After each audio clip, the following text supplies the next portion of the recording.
گەلو دەموکرات هەوڵا دەرخستنا سەرۆک ترامپدا وێ سەر بکەون. عێراق و هۆڵەندا وێ دادگەهان ji بۆ تاوانبارên داعش دامەزرینن.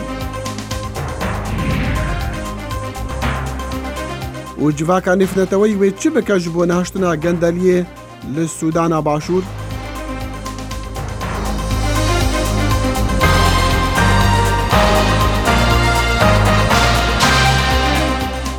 سلااف و ڕێز و هیڤێن نەمەخواش دەگەڵ کورد کونەکشن ji dengê Amerîka li Washington. لای منیشەوە سڵاوم کاتۆ گشت کاتێکتان شاد.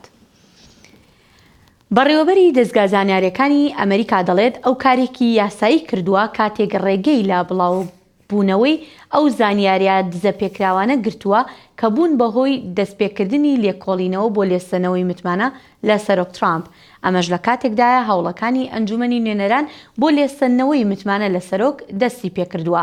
هەرچەندە ڕۆژنامەوان جیم میلۆن بە بەشی کوردی دەنگی ئەمریکا ڕادەگەیەنێت پرۆسەکە پرۆسەیەکی درێژخایەن دەبێت. لە کاتێکدا ئەمریکایەکان هەواڵە بەرایەکانیان پێگەیشت لەسەر زانیاریە دزە پێکراوەکان ژمارەیەک نیگەرانی سەریان هەڵدا سەبارەت بە پەیوەندیە تەلەفۆنەکەی نێوان سەرۆک ترامپ و سەرۆکی ئۆکرانیا و هەروەهاش سەبارەت بۆ دەنگۆیانەی دەڵێن کۆشکی سپی زانیاریەکانی شاردۆتەوە. ئەو زانیاریە ئاماژە بەوە دەکات کە کۆشکی سپی هەوڵی داوە هەموو تۆمارەکانی ئەو پەیوەندیە بە تایبەتی نووسراوی وشە بە وشەی شاراوە ڕابگرێت. ئەمەش هۆکارێک بوو بۆ ئەوەی ئەو کەسەی زانیاریەکانی درکاندووە لەو بڕوایە دابێت کۆشکی سپی زانیوێتی ئەو نووسراوە بۆچی گرنگە. دیموکراتەکانی ئەنجومەنی نوێنەران هەڕەشەیان کردووە کاربەدەستی باڵای دەستگا هەواڵگیریەکان ببەنە دادگا بۆ بەدەستهێنانی زانیاریەکان.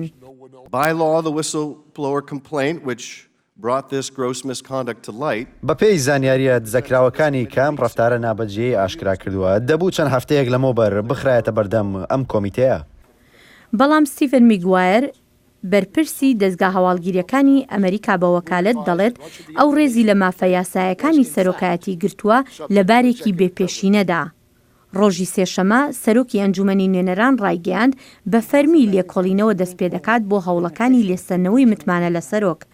ڕۆژنامەوان جیم میلۆنی دەنگی ئەمریکا دەڵێت ئێمە لە سەرەتای پرۆسەیەکی درێژخایەن داین. لەم دۆسەیەدا 6 کۆمیتەی جیاوازی کۆنگرس لە پرۆسەکەدا بەشدار دەبن.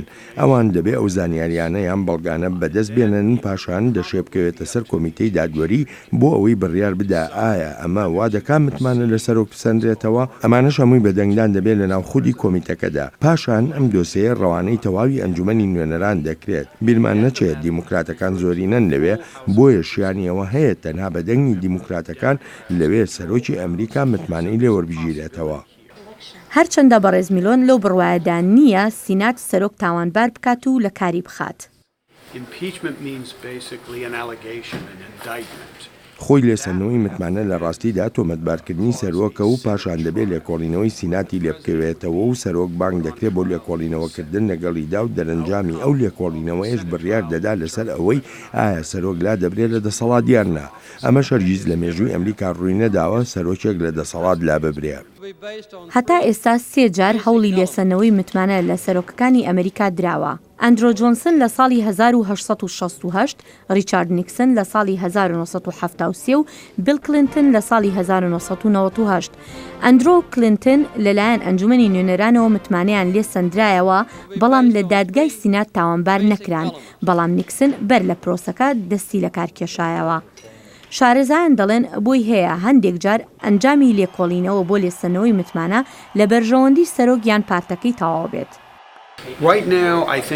پێم وابێت لە ئێستادا ئەوەی لە ناو دیموکراتەکاندا دروست بۆ ئەوەیە بەشێکی زۆری ئەندامانی هەست دەکەن نابێت چاوپۆشی بکەن لەو دەنگۆیانەی کە ڕەنگە سەرۆک کارێکی نابەجێی کردبێ.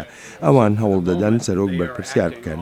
جا نازانین ئەمە لە کۆتاییدا هاوکاری سەرۆک دەکات بۆ هەڵبژاردنەکانی ساڵی 2020 یانی دیموکراتەکان ئەویان نازانی. سەرۆک ترامپیش پێی وایە دۆڕانی دیموکراتەکان مسۆگەرە.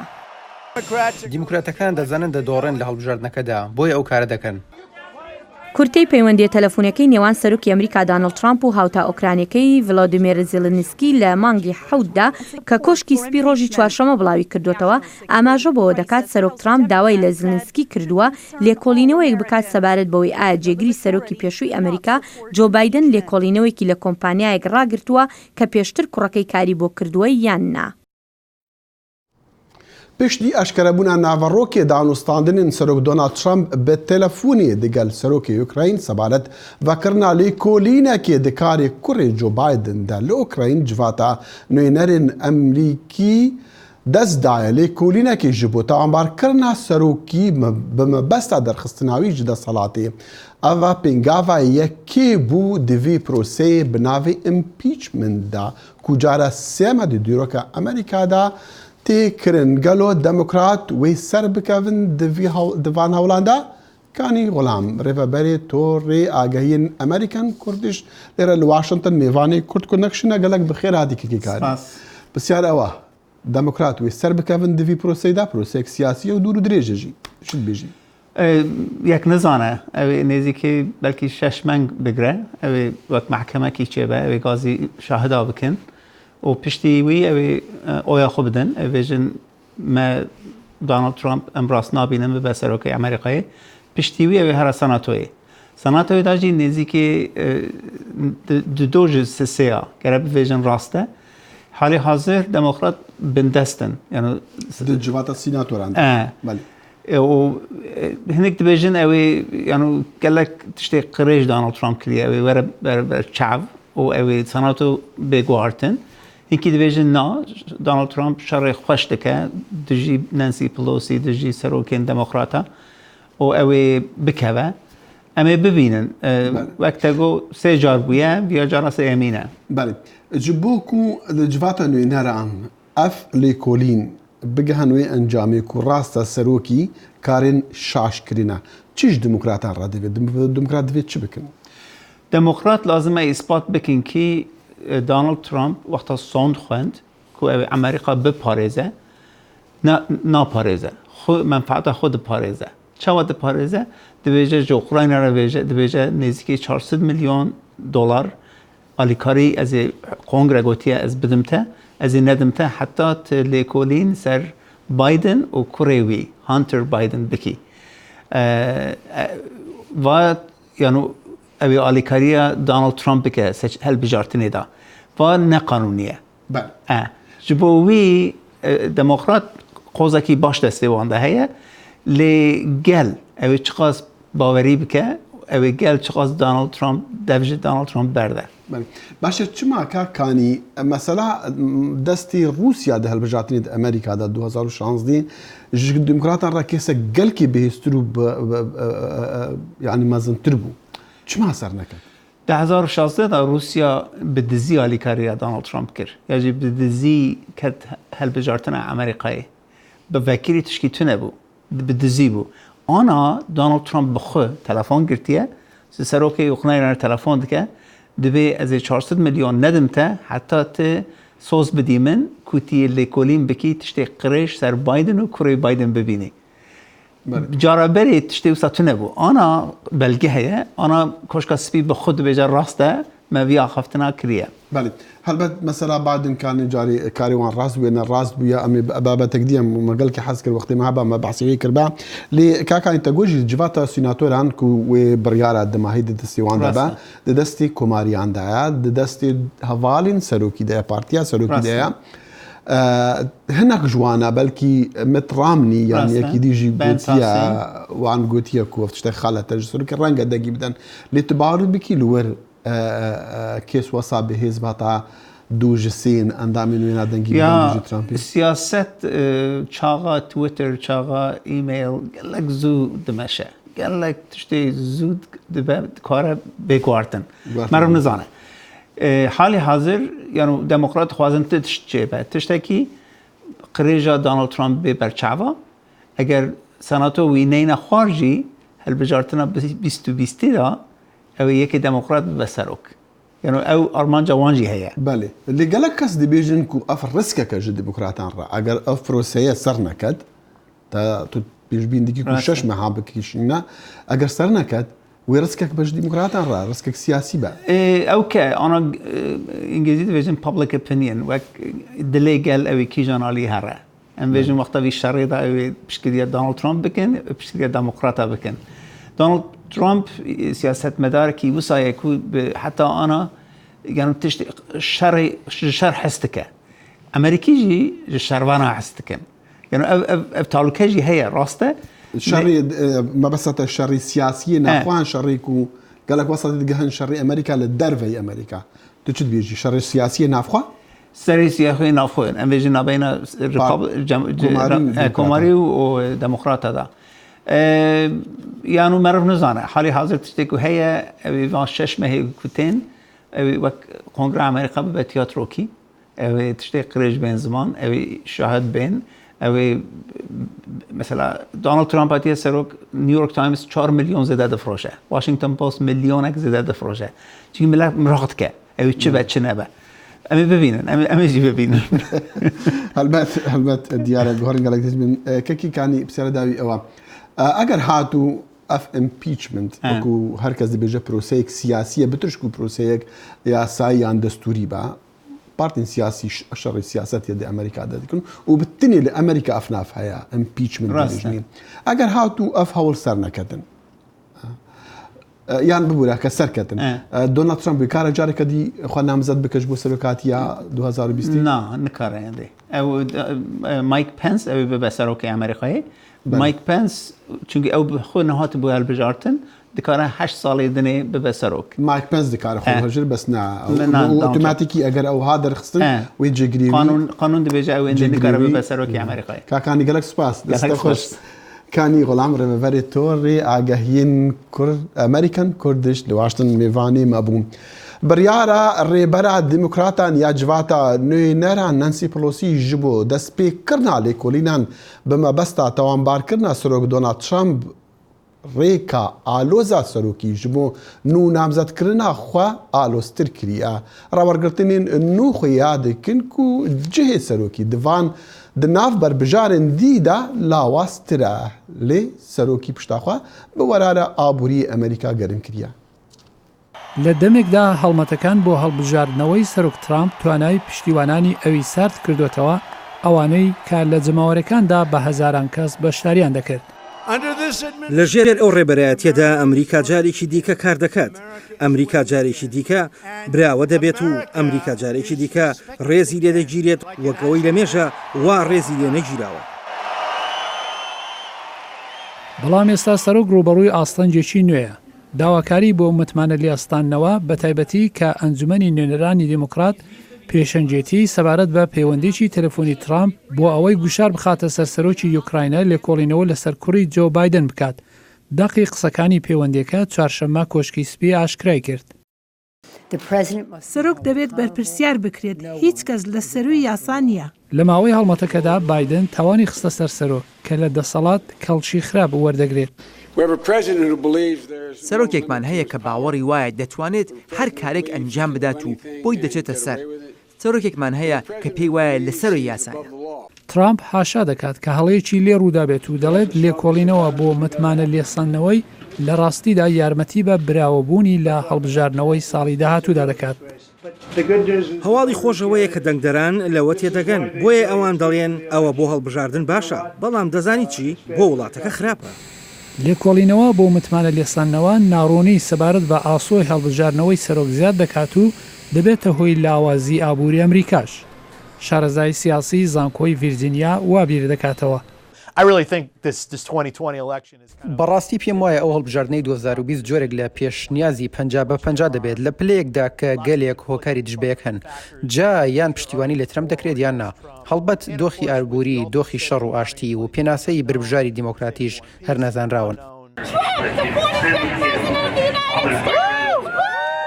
ڕاوەرگرتنەکان نیشان دەدەن ڕێژەیەکی مامناوەندی لە پلەیەکی نزمدا هەیە کە ترامپ هەڵبژێردرێتەوە. بۆیە سەرۆک پشت بە پشتیوانانی زۆر وەفادار و چالاکی دەبەستێت کە لە 2020 سەرکەوێت. لایەنی هەرە بەهێزی سەرۆک ترامپ ئەوەیە کە کۆمەڵێک پشتیوانی سەرەکی هەیە کە لە هەردۆخێکدا لەگەڵیدا دەمێننەوە. گەورەترین گرفتی ئەوەیە کە بەربژارێکی خاوەن زۆرینەی نییە و لە دەوری لە سەدا 40 دەبێت. بەڵام مادامێک ئابووری بەهێز دەمێنێتەوە لە بەرژەوەندی ترامپدا دەبێت وەک ئەو شارەزایە دەڵێت. هاتمە سەر ئەو بڕوایە کە ترامپ سەرۆکێکی جیە، بەڵام ئەو پێک هاتێکی دامەزراندووە کە بەرژەوەندی هەیە و سەرکەوتوو دەبێت چونکە پێم وایە ئابووری هەروە باش دەبێت. ترامپ هیوادارە خۆ لە چارەنووسی دوو سەرۆکی ئەمریکا دوور بکاتەوە، واتە جیمی کارتری دموکرات لە ساڵی 1970 و جۆرج W.H. بوش هی پارتی کۆماری لە 1992 کە لە هەڵبژاردنەوەدا سەرکەوتوو نەبوون. وەزیرانی دەرەوەی هۆڵەندا و عێراق ڕۆژی پێنجشەمە ڕایانگەاند هەوڵ دەدەن دادگاییەکی نێونەتەوەیی تاوان بکەنەوە بۆ دادگاییکردنی ئەو چەکدارانی داعش کە لە عێراقدان. عێراق یاسای خۆی هەیە بۆ دادگاییکردنی تیرۆریستە عێراقیەکان، بەڵام وڵاتەکە نازانێت چۆن مامەڵە لەگەڵ داعشە بیانیەکاندا بکات. دادگاییکردنی تێرۆریستانی داعش و بەتایبەتیش بیانیەکان دەشێت وەک ئەرچێکی قورس بۆ عێراقیەکان لی بڕوانرێ، بەتایبەت کاتێک دۆسیەکە دێتە سەر ئەوەی بە کامەی ئاسا دادگایی بکرێن. هەموو ئەو عێراقیانی تێرۆریست بوون و تاوانیان کردووە و دانیان پێدەناوە بە پێی ئاستی تاوانەکەیان دادگایی دەکرێن و سزا دەدرێن. یەکێکیش لەو سزایانە سزای مردنە و ئەمەش بە پێی یاسای عێراق. ئیدی ئێمە ئەو یاسایی خۆمان ناگۆڕین، بەڵام بۆ بیانیەکان خەریکی دۆزینەوەی ڕێگەچاریەکین. بەلای پسپۆڕانی یاسایی وەک ئاماژەی پێدەکەن ناکرێت لە دۆسەی تاوانبارانی داعشدا هەر تەنها جەخت لە ڕەهەندی یاسایی بکرێتەوە، وەک دەڵێن دەکرێت بە یاساکانی عێراق دادگایی بکرێن و سزاش بدرێن. کارکردنەکە لە جێبەجێکردنی یاسادایەوە ئەوەش ئەرچی سیستەمی دادوەری عێراقە تا بڕیاری سزاکانیان بدات، بەڵام مەرج نییە لە زیندانەکانی عێراقدا بمێنەوە، چونکە زیندانەکانی پڕپڕن لە داعیشە بیانەکان و هیچ وڵاتێکیش وەریان ناگرنەوە. هەر لە پێش داگیرکردنەکەی ساڵی 2014 شاری مووسڵ و لەگەڵ ڕاگەیاندنی دەوڵەتی خەلافەتدا تێرۆریستان لە زۆر وڵاتی جیهانەوە خۆیان دەگەیان دەژێر دەسەڵاتە خوێناوی و سەرکوتکارەکەی ئەبوو بەکر البەغدادی. تێرۆریستانی بیانی لە زۆر وڵاتەوە هاتوون. لە ئێستادا بەتەنها لە عێراق تێرۆریستە بیانیەکانی گیراون خەڵکی 42 وڵاتی تێدایە. هۆڵەندا یارمەتی عێراق دەدا بۆ پێکێنانی دادگایەکی نێونەتەوەیی و یەکلاکردنەوەی کێشەی داعشە بیانیەکان، داواش دەکات دادگاییکردنێکی ڕەوای داعشەکان بکرێت. جێبەجێکردنی دادوەری ڕێگەیەکی تری گرنگ و بەشێکی گرنگی هێنانە ئارای کۆمەڵگەیەکی ئاشتیانەیە لە عێراقدا، چونکە هەبوونی دادوەری ئەو پەڕی گرنگە بۆ قوربانیەکان و کەسوکاریشان. هەروە دادگاییکردنێکی ڕەواش بەشێکە لە سەر و سەوداکردن لەگەڵ تاوانباراندا بۆ خۆلادان لە کێشەی تر لە ئایندەدا. هەتا ئێستاشی لەگەڵدا بێ هیچ وڵاتێک داوای ئەو هاوڵاتیە تێرۆریستانی خۆیان نەکردوێتەوە کە لە عێراق یان لە سووریا دەستگیر کراون. هۆڵندا هیچ یەکێک لەو چەکدارە بیانانەی کە بە فەرمانی دادگای گیراون و لە گرتوخانەکاندان وەرناگرێتەوە. ئێمەش وەک وڵاتانی دیکەی ئەوروپا ئەو منداڵە بێباوانانە وەردەگرینەوە. لەو بڕوایەداین ئەو ژیراوانە پێویستە لە دادگاکانی ئەو وڵاتانەدا دادگایی بکرێن کە تاوانەکانیان تیادا کراون و ئەمەش ڕێگەیەکی ئاساییانەیە بە پێی یاسا نێونەتەوەیەکان. ئەگەر کەسێکی بیانی تاوانێکی لە هۆڵندا کرد ئەوە لە هۆڵندا دادگایی دەکرێت. ئەگەر یەکێکی هۆڵندایش لە وڵاتێکی دەرەوەدا تاوانی کرد ئەوە لە وڵاتەدا دادگایی دەکرێت. جا بۆیە ئەمە هیچ شتێکی تایبەتی تیادا نییە. یەکێک لەو نیگەرانیانەی لە عێراق هەنەوەیە کە ڕۆژانە بڕەپارەیەکی زۆر بۆ داعشە گیراوەکان خەرج دەکرێن. ئەم کێشەیە هەرتەنیا کێشەی یاسان نییە و بەس، بەڵکو ئەوەیە کە زیندانەکانی عێراق پڕن لە داعش. حکوومەت ڕۆژانە بڕەپارەیەکی زۆریان تێدا خەرج دەکات کە زۆر زیاترە لەو پارەیەی بۆ ئەفسەرێکی لەشکەر یان پۆلیسی خەرج دەکات. نەخێر هیچ ڕێگرێکی یاسایی نییە. تێرۆریستانی داعش بە هەزاران تاوانی خوێنایی و دڕندانەیان کردووە لە عێراق و سووریادا و وەک کاربەدەستانی عێراقی و هۆڵندایی دەڵێن ئەم هەوڵەیان بۆ پێکێنانی دادگایەکی نێونەتەوەیی بە مەبەستی پێدانی پەیامێکی بەهێزە بۆ تێرۆریستان جا لە هەر کوێیەک بن ئەوە دادگایی دەکرێن و سزا دەدرێن لەسەر تاوانەکانیان. هەنا کورد باوەڕ دەکەن کو دەمەگرافیا هەرێمین کێشەدارن نێڤەرە عێراق و هەرێما کوردستانیدا تێ گوهارتن و ئێریش لە سەرکێمانیین ئۆلی و نژادیژی هەر دەدۆمینن. بۆیە پێکهاتەی دیموگرافیای هەندێک لە ناوچەکان بە تەواوەتی گۆڕاون. ئێرە گۆڕستانی مەسیحیەکانە لە خانەقین. گەرچی لە ئێستادا ئەو شارە تەنها یەک ژنە مەسیحی تێدا ماوە، بەڵام کڵێسا بێنازەکەی خانەقین و وێنەی خاچی سەر گۆڕەکان دەرخەری ئەوەن کە ڕۆژگارێک ئەم شارە ژمارەیەکی زۆر مەسیحی تێدا بووە. ئەرمان مەسیحیم بەڵام ئەمە ئەرمەنی زیاتر ئەوەتەوە ئەرمەنیش لەسەری نووسراوە، ئەو علامەی سەلیبەکە ئەوش خەتی ئەرمەنیە. مەسیحیەکان کە لە ساڵانی 20ەکانی سەدەی ڕابردوو چوونەتە خانەقین و لە کۆمپانیەکاندا کاریان کردووە، بەڵام فشاری ڕژێمی بەعز تا کۆتایی هەشتاکان بە تەواوەتی لەو شارە سڕینیەوە و ئێستا تەنها گۆڕەکانیان وەکو یادگاری بۆ دانیشتوانی خانەقین بەجێماوە. ئەو کە حەزب بەعز هات و تعریب بەتایبەتی تعریب خانەقین دەست پێ کرد، ئەوانی شەواش محارەبەکران ئەرمەنیەکان لەگەڵ ئێمە نەقڵ بوونە، مەجموعەی ئەرمەنی مامۆستا خۆمان نەقڵ کردیان بەرەو باشوور بەرەو سەماوە و حلو ئەو ناوە ئەرمەنیەکان لەگەڵمانە بوون. ئاڵۆزیە سیاسیەکان کە لە سەرەتای سەدەی ڕابردووەوە تا ئەمڕۆ لە عێراق بەردەوامیان هەیە، بە زیان بۆ سەر پێکاتە و کەمینە ئاینەکانی شکاوەتەوە، بەتایبەت ئەو ڕووداوانە خەریکە مسيحي وكو كمينيك عيني للعراق دسرنوا. كما معلوم بأن عدد المسيحيين بالعراق وەک دیارە ژمارە مەسیحیەکان لە عێراق پێی ساڵی 2023 نزیکەی ملیۆنێک و 750,000 بۆ 2 ملیۆن کەس بوو، بەڵام لە ئێستادا نزیکەی 500,000 کەسن و دابەش بوون لە ناوچەکانی عێراقدا وەکو بەغدا و مووسڵ و کەرکووک و هەرێمی کوردستان. ڕووداوەکانی سەدەی ڕابردوو کۆتایی بە سەردەمی جوولەکەش لە عێراق هێنا، هەر بۆیە لە ئێستادا هیچ جوویەک لە ناوچە کێشە لەسەرەکان نەماوە، بەڵام هێشتا جێدەستیان لەو ناوچانە نەسڕاوەتەوە. ئەم باخە لە سەردەمی جوولەکەکان لە خانەقین ئەو سەردەمە نازانم باسی پەنجاگانە چلەگانە وەها دەرکران و ئاوارەکران لەم شارە دەرچوون. ئەم باخە بە ناوی جوولەکەیەکە ناوی سنکوبیە، چۆن ئەوەی فلکەی کرندی گۆرەپانی کرندی لە ناو شاری خانەقین بە ناوی کرندی نازانم کێی کرندی پیاڵێن هەم یەهودیە، زۆربەی یەهودیەکان خاوەن مڵک و باخ و ئەوانە بوونە لەم شارە. لە سایی ڕژێمی بەعزدا تەنها کەمینە ئاینیەکان نەسڕاونەتەوە، بەڵکو کار بۆ سڕینەوەی کەمینە نەتەوایەتیەکان و گۆڕینی دیموگرافیای ناوچەکانیش کراوە.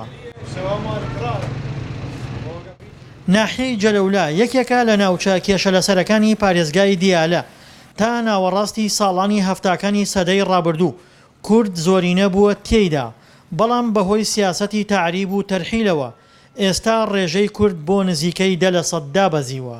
لە ناوچەکانی کەرکووک و سەلاحەدینیش هەمان سیناریۆی جەلەولا دووبارە بوونەتەوە. هەروەک تورکمانەکانیش گلەیی ئەوە دەکەن کە گۆڕینی دیموگرافیا زیانی بەوانیش گەیاندووە.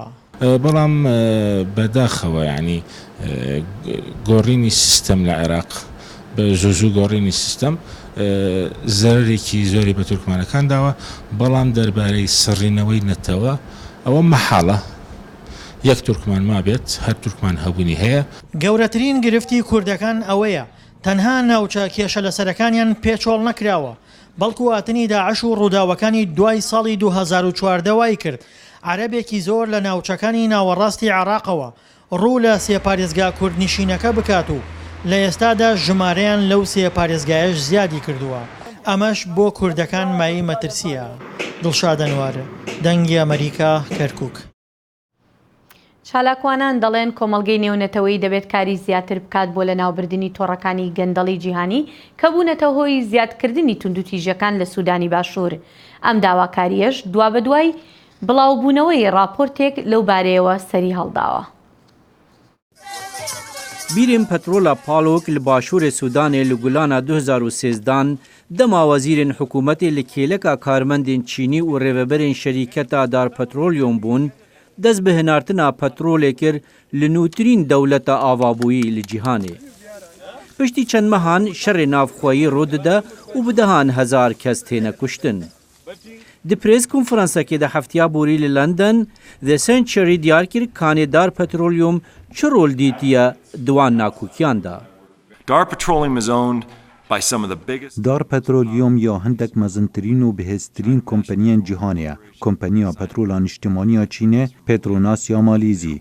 Ew hemûyan li vêrê destek didane heb. Kompaniyên piraliyên têkel nebtinê mefa ji xirabiya vê rewşa wêrana niha werdigirtin. Lê bi çalakî beşdarin di wêrankirina welatî û piştgiriya çekdaran û bi awayekê pir bi tirs jîngeh pîsitkirin û bi berdewam mûçeya karmendên hikûmetê didan. Nikarîbûn xwebgehînê şerîketa Nîştimaniya Petrola Çînî û Sinopec ji bo bersivdanê. و پتروناس جی حتی نها برسوا داخوازا دنگی امریکا ندایه. لدیسمبر 2013 شر باشور سودان هات دست پیکرن. دماکو سلفا کیر سروکی وی ولاتی جیگیری سروکی ریک مشار به هولدان دربه تاوانبار کری. اکتر و هفده مزرینر The Century جورج کلونی دبیجه ناکوکین هایی بون صدما پیدابونا شر نافخویی. وان پره نفت کرستین چونو هاتنه چک ورگرتنه جماره کمازن خلکی کمپانیین گفیده جوی قیران کرنه. لیکولینران پشتی چاپ به هزاران ایمیل و وگوهاستنین پاران بریکا بانکان خشاندی زلال بوجبوان کانه گندلیات ناوالات و نیف دولتی دا چه رولک هبو جبو پیدا کرنا ناکوکین نافخویی. خودی کارگه کوکیچا سروکر یا 20 سالیه دگل هوالبندن خواهیم بیانی رخصت چالا راجیه به دست آنین لدورن جیر کنترول حکومته که هر وسا دبن کنترول بابه ویدایه. او یک بو صدما در خستنا به هزاران کسان جمالن وان. ریچل آیبری دبیجه گندلی بشک جی سیستما دا سلطداریه. مروف با آرمانجا خلات کرنا شاگرتین خواه با برهف کرنا بچین سیاسی دخبتین و اف بچین سیاسی گلک جاران به دانستاندنین لپش پردهان و گریدایی بون جبرویه که اف نتنه وکی کاره کی کسانت دیتن لبله اف پرچه یک پرگالیه. راپور دبیجه دو ولاتین بریتانی کمپانیک پترول هفباش لگل فرمانداره کی دا مزراندیه. یکو دست ویلگل بزوری لشکرکرین آزاروکان هبو. لیکولینر دبیجن آرا دولاریان بازرگانکی امریکی هول دایه به بهای 43 میلیون دلاران چکان بفروش فرماندار پول مالون. اینکو گندلی اشکره دکن اون دبن قربان هری داویه. چالاگوان و پارێزەر دۆنگ ساموئێل لاوک یەک ساڵا 2011 vêre hat bû dîtin û pişra li sala 2013 li Kenya hate desteserkirin, paşî li Başûrê Sudanê hat kuştin. Wî jî li gel saziya lêkolînan ya The Century kar dikir. Em dikarin asta guvaştinên li ser mirovên ku hewl didin li dijî pergalê bisekinin bibînin. Lê her wiha em dikarin giringiya kar û barên bi vî rengî jî bibînin da ku hewl didin ku eşkere bikin ka çi dixewime. The Century Bank li civaka navnetewîdika da ku sizayan danin ser wan hemî torên gendelî û çalakiyên wan yên tawankariyên ku dibin sedema tundûtîjiyê. لێرەشدا دینە کۆتایی بەرنامەیەم ڕۆمان تا کاتێکی تر هەشاد و بەختەوە هەتا ڕۆژە سێشەمبێ هەشاد و بەختەوە بن و خوداحافیز. کاتێک